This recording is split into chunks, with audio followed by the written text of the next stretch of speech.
Hello lovely people and welcome to another video. Today I'm going to be taking you on a journey to one of my favourite cities in the world, which just happens to be one of my nearest cities as well, the glorious Liverpool.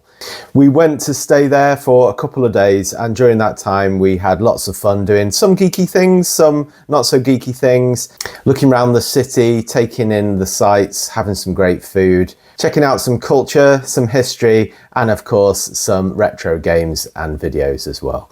So I hope you enjoy coming on this adventure with me.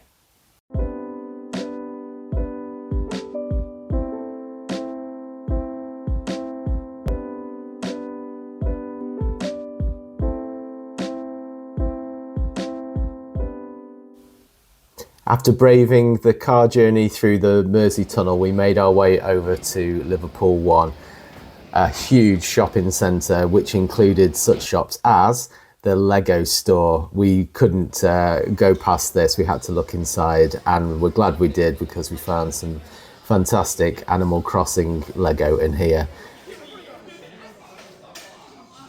Oh, that's nice. And a Mario Kart Lego. Love this.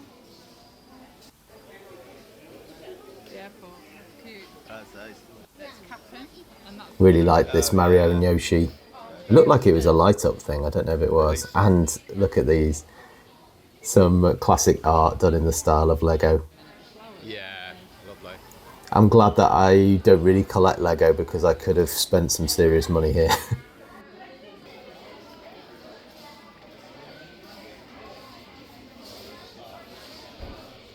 Everyone seemed to be having a great time.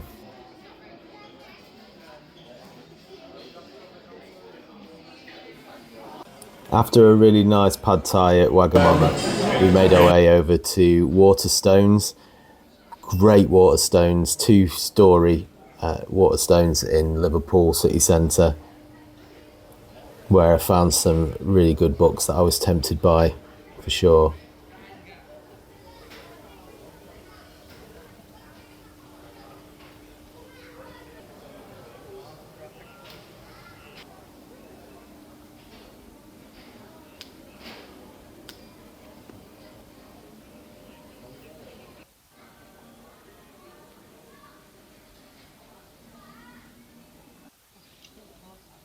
Yeah, nice.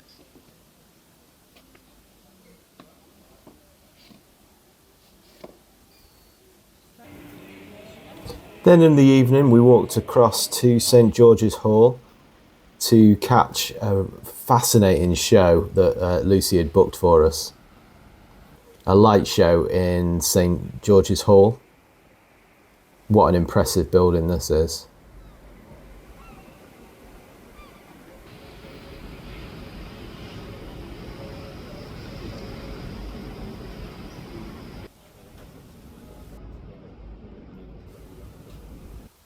The videos here really don't do it justice, but what they'd done is they'd mapped the whole of the 3D space within the hall and then projected this light show that fitted it perfectly. This was the introduction bit, which had this gorgeous Brian Eno style music. I thought this was the whole thing, but this was just the introduction before we got to the main show itself. I'd have been happy just with this, to be honest.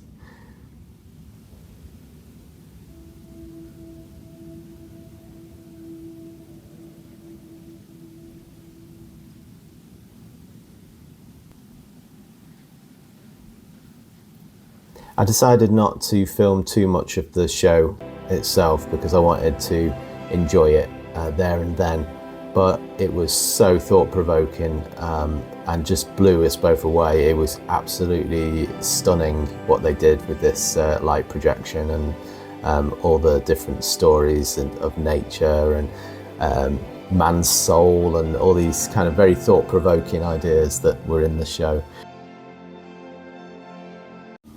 Something that we've wanted to do in Liverpool for some time was to walk down Bold Street. We're both big fans of the paranormal, and apparently there are lots of stories of people having time slips on this particular road, so we made sure that we held hands as we went down, just in case we end up in the 1950s or 40s. Or suffice to say, we lived to tell the tale, before ending off the night with some beautiful Lebanese food.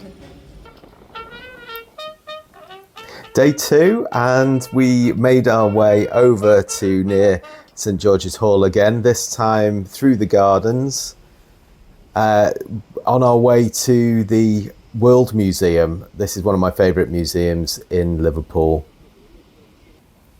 5 stories of history going all the way back to the dinosaurs into modern day. We went all the way to the top and then walked back down, and it was the Space Age on floor 5, then dinosaurs on floor 4.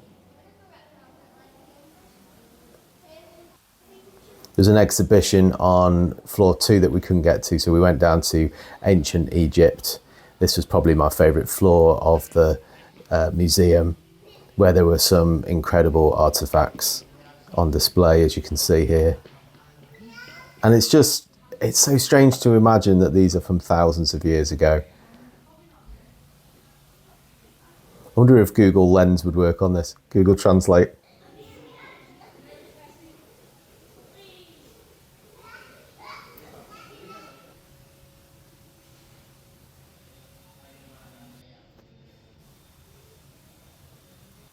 Next door to the World Museum was the library, with this absolutely beautiful paving with lots of classic literature titles on it. I thought that was a really nice touch.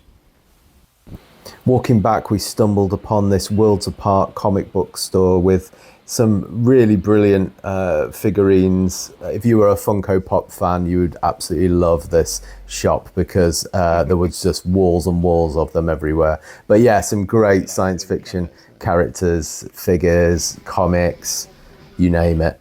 Really enjoyed this shop.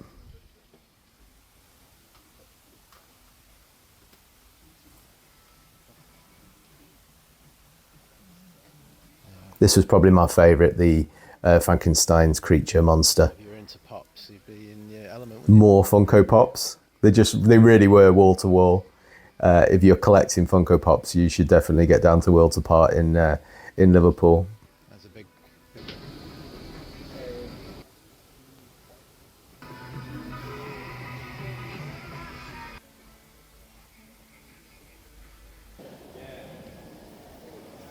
And finally, on to CEX. There are 2 in Liverpool that we could find. This was on our way back, and we were both quite tired at this point, so we opted for this one, which is the smaller of the 2, but still had some great games and videos and films and all sorts, so we had to have a quick look before we headed back. Tommy dropped Dutchy live. Have you got both those? Yeah. Definitely consider getting them if I didn't though. Unfortunately, most of the Switch games were out of my price range, but I did like the look of this Advance Wars, being a big fan of the original. And there was the Brain Training as well, which I considered picking up. Nice Cary Grant collection.